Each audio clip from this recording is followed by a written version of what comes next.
So hello guys, kamusta? So ito yung in-order ko sa online. Ano ito? Laptop. So, ang purpose ng video na to, unboxing tayo, magbubukas tayo ng isang box para makita natin kung may damage o wala. Kasi ito ay binili ko pong second hand. Ano po ito? Laptop. So kung anong laptop man yun, Acer Nitro 5. So, gumastos ako ng around 32,000 pesos. Hindi pa kasali ang shipping. Kapag kasali shipping, mga 33,500 ang aking total lahat na gastos kasama ng shipping. So, ito yon. Unboxing tayo. So, hindi pa siya bukas guys. Galing sa LBC. Mainit-init pa. Yan. So, ngayon ko lang ito i-check at mabubuksan. Sana yung laman niya, hindi ba to?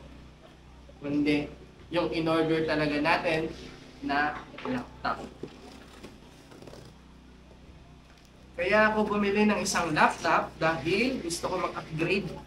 Dahil yung luma kong laptop medyo mabagal na. So ito, yung specs nito, hindi naman siya high-end. Nasa mid-range lang yung kanyang specs. Ryzen 5 4600H, 16 GB yung RAM niya. Tapos, ang maganda dito, kaya ko siya binili o kinuha dahil tatlo yung kanyang hard disk. 256 sa SSD, tapos 2 TB sa HDD, sa storage. So, ito yun. Maganda yung nakita dito ang bubble wrap. Tapos, ano muna ito? Itong isang maliit. Walang bukas yan mga kaibigan.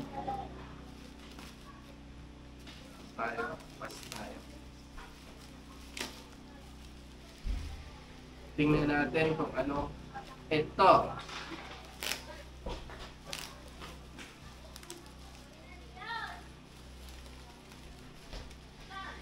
Charger ng laptop. So, meron siyang laptop stand. Yan. Ayos. Laptop stand. Yan, para masyadong elevate yung ating pag-computer, laptop stand. Freebies to, freebies. Hindi ito kasama sa package. Libre. And ito yung kanyang adapter. Adapter ba? I mean charger na may adapter na dito. Ayos. Siguro ito yung adapter ng first owner. Dahil syempre buy and sell yung binilhan ko. So ito yung kanyang first adapter sa first owner. So, ako na yung second owner. So, bakit ako mabili ng second hand?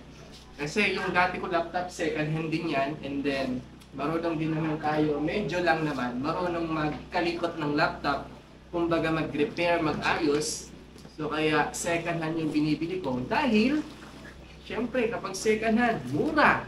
Yun nga lang, hindi tayo sigurado kung yung mabibili natin ay ayos pa. Kaya ito, nung binili ko siya, chinek ko siya, syempre sigurado ako na wala talagang damage. And sabi naman sa nabilang ko, wala din naman damage. So ito, naka-sealed pa yan. Harap, harap, harap, likod. Saan natin?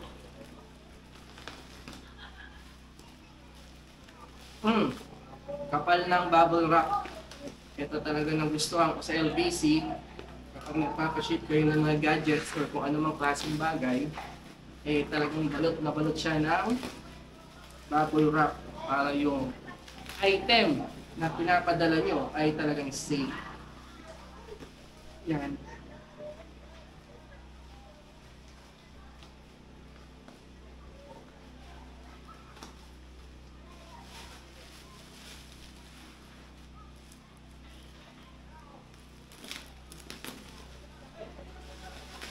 Yan.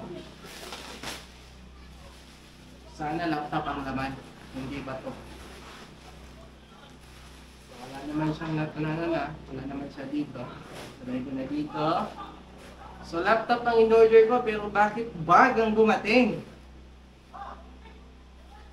That Acer. So libre din po ito. Batanggaan.